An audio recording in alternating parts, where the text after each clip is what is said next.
बातमीचे प्रायोजक आहेत Iqbal fashion, बेगमपेठ market, Solapur. सोलापुरातील Chhatrapati Shivaji Maharaj सर्वोपचार रुग्णालय अर्थात सिव्हिल हॉस्पिटल येथील अधिष्ठातांना मनोज तानाजी सरडे यांनी एक अर्ज केला आहे. हा अर्ज त्यांच्या आईच्या मृत्यूबाबत आहे. त्यातील सविस्तर माहिती अशी की या अर्जामध्ये मनोज तानाजी सरडे यांनी त्यांच्या आई सोलापूर येथील छत्रपती शिवाजी महाराज सर्वोपचार रुग्णालय अर्थात सिव्हिल हॉस्पिटल येथे दिनांक 10 मे 2025 रोजी रात्री 12:30 वाजेच्या दरम्यान ऍडमिट केले. तेथे ऍडमिट केले असता दिनांक 16 मे 2025 रोजी त्यांच्या आईचे निधन झाले.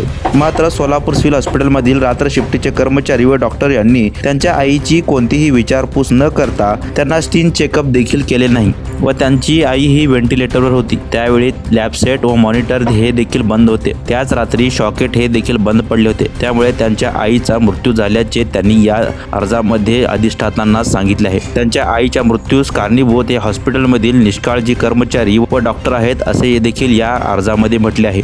याबाबत सदोष मनुष्यवधाचा गुन्हा दाखल करावा असे शिवसेना वैद्यकीय मदत कक्ष प्रमुख गफूरदादा शेख यांनी म्हटले. पहा याबाबत शिवसेनेचे वैद्यकीय मदत कक्ष प्रमुख गफूरदादा शेख काय म्हणाले. जैसा कि कल हमने आह्वान किया था कि कमल तानाजी सरडे ये पेशेंट की मृत्यु हुई है, जो कि एक माजी सैनिक की विधवा पत्नी है, और मृत्यु होने का रीज़न ये है कि बी ब्लॉक का आईसीयू सेक्शन जो है वहाँ पर इनको रखा गया था. वेंटिलेटर स्विच बंद होने के कारण, स्विच खराब होने के कारण इनकी मृत्यु हुई. और वहाँ पर जो स्टाफ निम्नुक था, जो ड्यूटी पर था, वो ड्यूटी पर जो स्टाफ था उनके निष्काळजी और दुर्लक्ष करने की वजह से ये मृत्यु हुई है. वहाँ पर वो वेंटिलेटर बंद होने की इन्फॉर्मेशन उनका जो बेटा है उन्होंने उनको इन्फॉर्म किया. इन्फॉर्म करने के बाद वो लोग आकर नींद में से उठकर चेक किए. चेक कर दूसरे स्विच में लगा कर देखे तो वो आईसीयू स्टार्ट हो गया, शुरू हो गया. वेंटिलेटर शुरू हो गया. तो उसकी हमने लेखी में भी कंप्लेन की थी. डॉक्टर स्मृति शासकीय वैद्यकीय महाविद्यालय के जो डीन है ठाकुर साहब, उनको कल हमने लेखी में भी कंप्लेन की थी. फिर डिप्यूटी डीन से भी बात हुई. कल जो उन्होंने हमें बताया था कि वो इंक्वायरी करेंगे, फिर टीम बिठाएंगे, कमेटी बिठाएंगे. आज जब हम उनके पास बात करने के लिए आए तो एक रिस्पॉन्सिबल पर्सन सिविल हॉस्पिटल जो कि शासकीय है, छत्रपति शिवाजी महाराज शासकीय रुग्णालय, इनके डीन होने के नाते वो जिस तरह से बात करना चाहिए, बर्ताव करना चाहिए, उनका बर्ताव हमें ठीक नहीं लगा. वो डायरेक्टली हमें एक आर्ग्यूमेंट जिस तरह से करते हैं उस तरह का बिहेव किया उन्होंने. और वो हमें को धमकी दे रहे हैं कि मानसिक छळ का गुना दाखल करेंगे. मानसिक छळ मतलब क्या? ये एक मेरा सवाल है डीन साहब से. मानसिक छळ मतलब क्या? वो जो कारोबार कर रहे हैं, उनका जो स्टाफ है जो उनके अंडर में काम कर रहा है, अगर वो काम गलत करने का हम उनसे सवाल पूछ रहे हैं तो उनको मानसिक छळ हो रहा है. लोगों की मृत्यु हो रही है उनकी निष्काळजी और दुर्लक्ष्य करने की वजह से, उनके गैर जिम्मेदाराना हरकत की वजह से.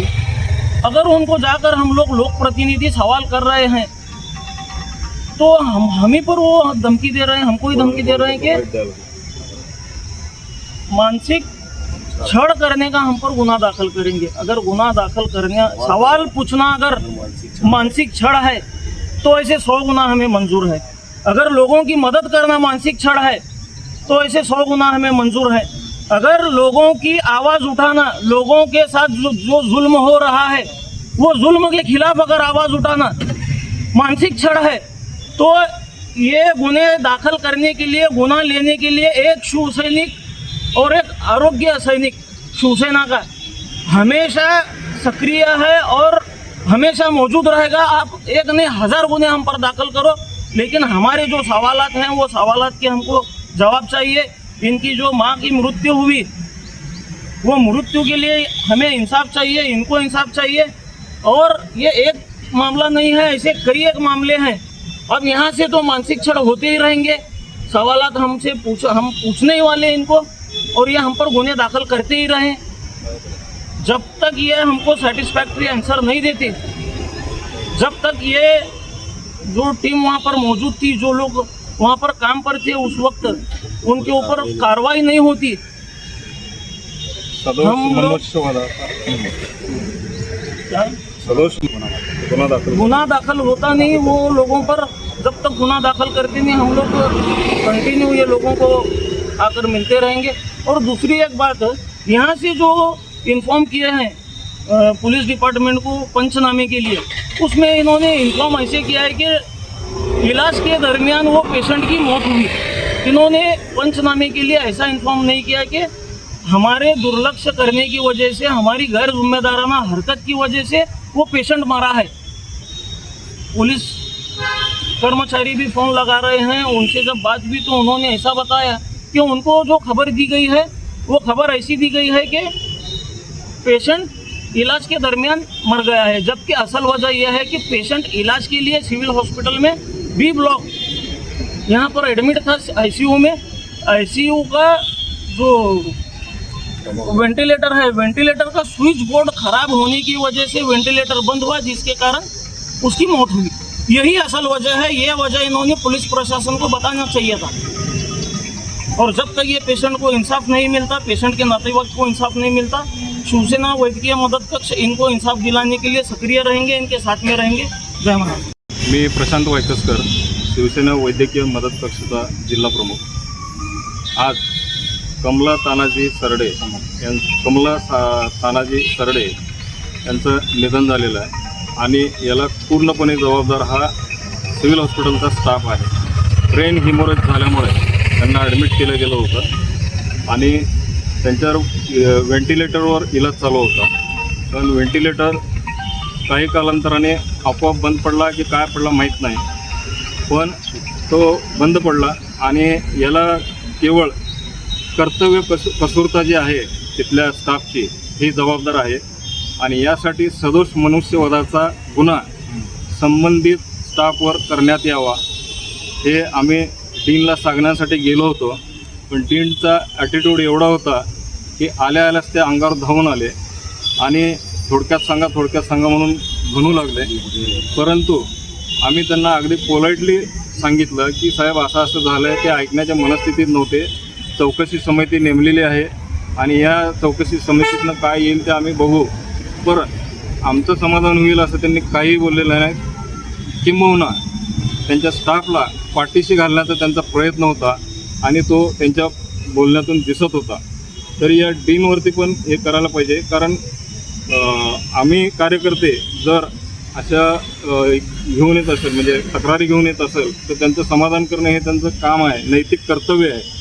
तरीसुद्धा त्यांनी ही कर्तव्य कसूरता दाखवलेली आहे आणि आम्हाला मानसिक छळ केला म्हणून तुमच्यावरती हे करतो, गुन्हा दाखल करतो अशी आम्हाला धमकी दिली, जेणेकरून आम्ही ह्या बाबतीत काय म्हणजे आवाजच उठवू नये आणि आम्ही शिवसैनिक आहोत, आम्ही आवाज उठवणारच आणि आमच्या पाठीशी एकनाथराव शिंदेसारखे उपमुख्यमंत्री आहेत आणि त्यांनी सांगितलेलं आहे की जिथं जिथं अन्याय होईल आणि जिथं जिथं असे काही स्टाफकडून किंवा सरकारी यंत्रणेकडून जर अन्याय होत असेल तर तिथं तुटून पडा म्हणून सांगितलेलं आहे आणि हे आम्ही ठामपणे त्यांना सांगितलेलं आहे डीन साहेबांना।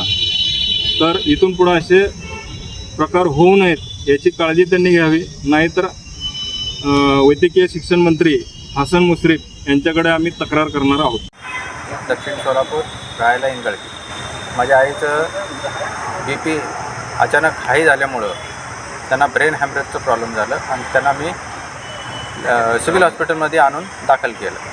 त्या कालावधीमध्ये त्यांच्यावरती उपचार चालू होते, पण त्यांचं काय व्हेंटिलेटरवर ठेवण्यात आलं होतं। व्हेंटिलेटरमध्ये जेव्हा मी सकाळी 16 तारखेला 5 वाजता गेलं तर ते व्हेंटिलेटर बंद होतं, मॉनिटर बंद होतं, लॅबस्टॅक मशीन बंद होती, त्या कारणामुळं त्यांचं निधन झालं। बाकीचं मग ह्यांच्यामध्ये ते सगळे नाईट शिफ्टवाले जे कोण होते ते सगळे जबाबदार आहेत, डॉक्टर, नर्सेस वगैरे वगैरे। तिथं त्या काळात कुणीही नव्हतं, ज्या काळात 16 तारखेला 5 वाजता मी पळापळी करून सगळ्यांना कळवलं। त्यानंतर त्यांनी येऊन ECG केले, ECGमध्ये हार्टचं सगळं बंद झालेलं होतं, त्यांचं पूर्णपणे ध्यान झालं। आता तुम्ही डेड बॉडी घेणार का नाही? आता मी डेड बॉडी PMचं रिपोर्ट मी PM करणार, पण मी PM ते राखून ठेवणार, आता इतरा राखून ठेवणार जोपर्यंत मला त्याचा पूर्ण न्याय मिळत नाही। तुम्हाला पाहिजे एक उत्तम विवाह कलेक्शनचा अनुभव?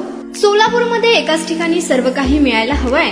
आमच्या इक्बाल फॅशन मध्ये मिळतंय तुमच्या विवाहासाठी सर्व काही.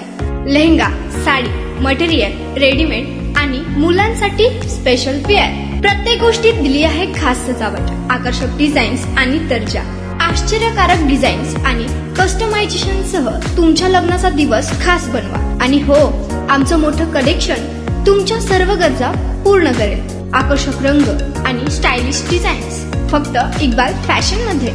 इक्बाल फॅशन सोलापूरचा अग्रगण्य विवाहासाठीच्या कलेक्शनसाठी आणि तुमच्या सुंदर दिवशी आणा इक्बाल फॅशनचा स्पर्श. मग आताच भेट द्या इक्बाल फॅशनला. आमचा पत्ता बेगमपेठ मार्केट, सोलापूर.